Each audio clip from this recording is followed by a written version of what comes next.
Hello friends, I am Kirti and welcome back to my channel. MPPSC prelims की test series ये start की गई है और टारगेट रहेगा हमारा 75 प्लस क्वेश्चन कवर्स करने का। और आज के इस वीडियो में मध्य प्रदेश की भौगोलिक स्थिति एवं प्राकृतिक प्रभाग से संबंधित क्वेश्चंस कवर किए जाएंगे। इसके पहले के वीडियोज़ यदि नहीं देखे हैं तो देख लीजिए, चैनल की प्लेलिस्ट में जाके आप सारे ही वीडियोज़ देख सकते हैं। फर्स्ट क्वेश्चन है, किस प्राचीन साहित्य में मध्य प्रदेश को इंगित करते हुए परिभाषा दी गई है? ऑप्शंस हैं ऋग्वेद, रामायण, मनुस्मृति, विष्णु पुराण। मध्य प्रदेश की इंगित करते हुए किसमें परिभाषा दी गई है? इसका करेक्ट आंसर है ऑप्शन सी, मनुस्मृति। ठीक है, मनुस्मृति में जो मनु हैं उन्होंने मध्य प्रदेश को इंगित करते हुए परिभाषा दी है कि जो हिमालय और विंध्याचल के बीच का हिस्सा है और वह प्रदेश जहाँ सरस्वती नदी का लोप हुआ है उसके पूर्व में तथा प्रयाग के पश्चिम में है, वह मध्य प्रदेश कहा गया है। इस तरह मनुस्मृति में मध्य प्रदेश के बारे में लिखा गया है।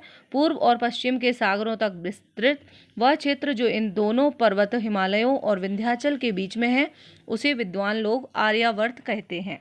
ठीक है, तो ये आर्यावर्त या मध्य प्रदेश जो है वो मनुस्मृति से में लिखा है। नेक्स्ट क्वेश्चन है, मध्य प्रदेश का उल्लेख निम्न में से किन रूपों में मिलता है? ऑप्शंस हैं, एक स्थलबद्ध राज्य मतलब लैंड लॉक्ड, जिसके आसपास कोई भी समुद्र नहीं हो। ठीक है, एक स्थलबद्ध राज्य। ऑप्शन बी, देश का हृदय प्रदेश। ऑप्शन सी, दक्षिणापथ तथा रेवोत्तर। ऑप्शन डी, उपरोक्त सभी।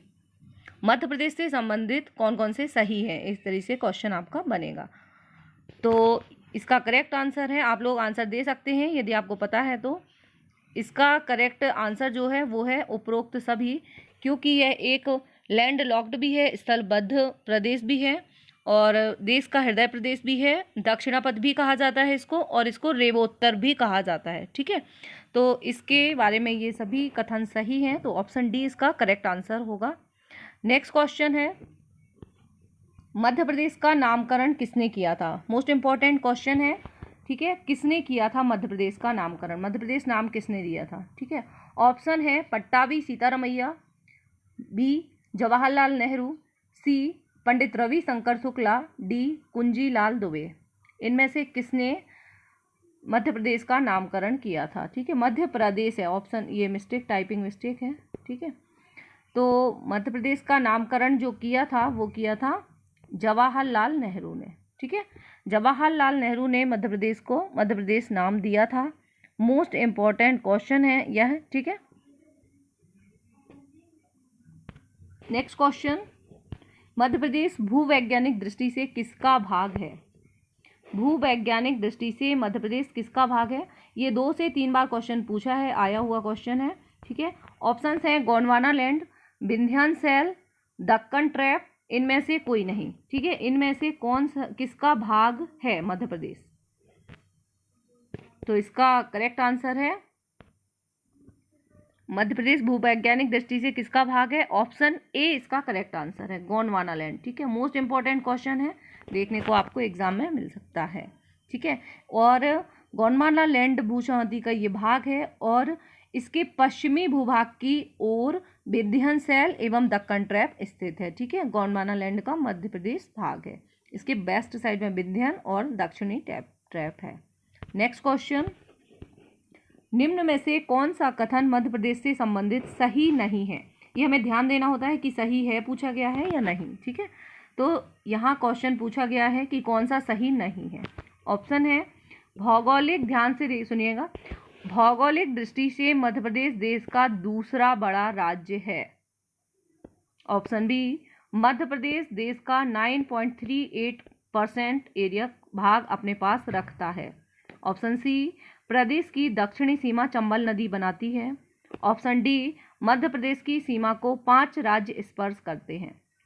ठीक है, इनमें से कौन सा सही नहीं है ये आपको बताना है। थोड़ा सा वीडियो को पॉज करके आप आंसर देने की कोशिश कीजिए, इससे आपकी तैयारी बेहतरीन रही। सच में आपको सिलेक्ट होना है तो आपको हमारे एक्सप्लेनेशन बताने के पहले, आंसर बताने के पहले आपको खुद से ट्राई करना है, खुद से कोशिश करनी है, तभी आप सक्सेस होंगे। ठीक है, तो इसका करेक्ट आंसर मैं आपको बता देती हूँ। इसका करेक्ट आंसर है ऑप्शन सी। ठीक है, ये जो है मध्य प्रदेश की दक्षिणी सीमा चंबल नदी बनाती है, ये ऑप्शन गलत है, बाकी सही है, क्योंकि मध्य प्रदेश की जो दक्षिणी सीमा है वो चंबल नदी नहीं बल्कि ताप्ती नदी बनाती है। ठीक है, मोस्ट इंपॉर्टेंट पॉइंट है, याद रखेंगे, कैसे भी पूछ सकते हैं इस पॉइंट को आपसे। ठीक है, ताप्ती नदी बनाती है। बाकी जितने भी ऑप्शंस हैं ये सभी सही हैं कि भौगोलिक दृष्टि से मध्य प्रदेश देश का दूसरा बड़ा राज्य है। ठीक है, एरिया वाइज देखा जाए या भौगोलिक दृष्टि से तो दूसरा बड़ा राज्य है। पहला कौन सा है आप कमेंट बॉक्स में कमेंट करके बता सकते हैं देश का। ठीक है, और मध्य प्रदेश देश का 9.38 एरिया कवर करता है, ये भी ऑप्शन सही है। ठीक है, टोटल एरिया का देश के 9.3 एरिया मध्य प्रदेश में है। और ये वाला भी सही है कि मध्य प्रदेश की सीमा को 5 राज्य स्पर्श करते हैं। ठीक है, तो ये सभी सही हैं। ठीक है, बाकी जो गलत है वो है चंबल नदी बनाती है। तो इस तरह से आपका इस तरीके के भी आपको 2 या 3 क्वेश्चन मिलेंगे, जिनमें से आपको 3 से 4 ऑप्शंस में से एक आपको डिसाइड करना होगा। नेक्स्ट क्वेश्चन, मध्य प्रदेश के पूर्वी तथा पश्चिमी भाग में लगभग कितने मिनट का अंतर है? ये अभी थोड़ा सा कंसेप्ट बेस्ड क्वेश्चन है और इम्पोर्टेंट क्वेश्चन है। ठीक है, मध्य प्रदेश को पूर्वी एवं पश्चिमी भाग में, यदि पूरा मध्य प्रदेश का देखा जाए तो पूर्वी एवं पश्चिमी भाग में कितने मिनट का अंतर है? ठीक है, जैसे ये पूरा मध्य प्रदेश है तो ये वाला एरिया और ये वाला एरिया, ये मध्य प्रदेश के पूरे एरिया में, इस वाले एरिया में यहाँ वाला जो जिला है और यहाँ, इनमें कितने मिनट का अंतर है? ठीक है, ये क्वेश्चन है। तो ये जो मिनट होता है वो डिसाइड होता है किससे? वो डिसाइड होता है देशांतर से। टाइम जो है वो देशांतर से डिसाइड होता है कि यहाँ का जो एरिया है मध्य प्रदेश का, जो यदि अक्षांश और देशांतर होते हैं, ये जो लाइंस होती हैं ये देशांतर कहलाती हैं। ठीक है, और इस तरीके की जो लाइन होती हैं ये अक्षांश रेखाएं, ये अक्षांश रेखाएं हैं, और ये जो लंबे में वर्टिकल हैं ये देशांतर रेखाएं हैं। ठीक है, तो ये जो देशांतर है मध्य प्रदेश का, यदि देशांतर विस्तार देखा जाए तो कितना है? 74 डिग्री से 74 से 74 एग्जैक्ट यदि देखें तो 74.9 ईस्ट। ठीक है, यहाँ से काउंट होता है ये, और 82.48 ईस्ट देशांतर। ठीक है, ईस्ट भी याद रखना है, पूर्वी देशांतर लिखा रहेगा। ठीक है, यदि यहाँ पश्चिमी देशांतर लिखा रहेगा तो ये गलत हो जाएगा क्योंकि पूर्वी देशांतर में है। ठीक है, मध्य प्रदेश तो 74.9 ईस्ट देशांतर से 82, तो टोटल ये जो डिफरेंस हो रहा है, ये डिफरेंस हो रहा है 8.4 डिग्री देशांतर का। ठीक है, और एक देशांतर जो होता है इसका टाइम जो होता है वो होता है 4 मिनट। एक अगर यदि 2 जिले या 2 जगहों में एक देशांतर का अंतर है तो उनके टाइम में जो है वो 4 मिनट का अंतर होगा। तो इस तरह से 8.4 टोटल है, तो 8.4 इंटू 4, ठीक है, तो टोटल हो जाएगा 34 मिनट। इस तरीके से इसको कैलकुलेट करते हैं, तो इसका करेक्ट आंसर जो है वो 34 है। ठीक है, तो ये जो देशांतर है वो समझाया गया है देशांतर का। ठीक है, पूछा गया है। और यदि इसका अक्षांश विस्तार देखा जाए तो वो कितना है, ये भी यहाँ से भी क्वेश्चन बनता है। देशांतर विस्तार है 74.9 से 82.48। ठीक है, और अक्षांश विस्तार है इसका 21 यहाँ से। ठीक है, 21 से लेके 21.6 उत्तरी अक्षांश से 26.30 उत्तरी अक्षांश। ठीक है, 21 से 26 ऐसे याद रखेंगे अक्षांश में यदि देखें तो। ठीक है, 21 से यहाँ स्टार्ट हो जाएगा और 26 तक जाएगा। ठीक है, अक्षांश जो है, तो ये दोनों ही याद रखेंगे, मोस्ट इम्पॉर्टेंट है। ठीक है, नेक्स्ट क्वेश्चन, अरावली पर्वत श्रृंखला मध्य प्रदेश के किस क्षेत्र में फैली है? अरावली पर्वत श्रृंखला मध्य प्रदेश के किस क्षेत्र में फैली है? और थोड़ा सा एक और पॉइंट यहाँ पे याद रखेंगे, मध्य प्रदेश का यदि जैसे पूरब से पश्चिम की ओर विस्तार पूछा जाता है, ठीक है, तो पूरब से पश्चिम की ओर विस्तार कितना है, यदि ये देखें नॉर्थ टू ईस्ट, अभी तो अपन ने देशांतर में देख लिया है ना कि कितने देशांतर है, टाइम देख लिया 34 मिनट है, लेकिन यदि लंबाई पूछी जाए कि कितने किलोमीटर लंबाई है, ठीक है, इसकी, तो ये वाला जो एरिया है यहाँ से लेके यहाँ तक का, ये वाला एरिया जो है यहाँ से लेके यहाँ तक का एरिया पूरा है पूर्व से पश्चिम की ओर 870 किलोमीटर। ठीक है, ये हमें याद रखना है। पूर्व से पश्चिम है 870 किलोमीटर। ठीक है, ये वाला ऐसे में मध्य प्रदेश।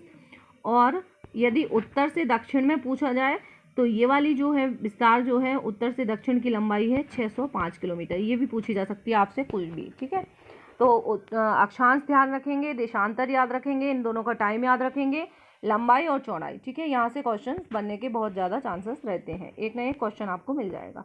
नेक्स्ट क्वेश्चन है, अरावली पर्वत श्रृंखला मध्य प्रदेश के किस क्षेत्र में फैली है? ऑप्शन है बुंदेलखंड का पठार, नर्मदा सोन घाटी, मालवा का पठार और बुंदेलखंड का पठार।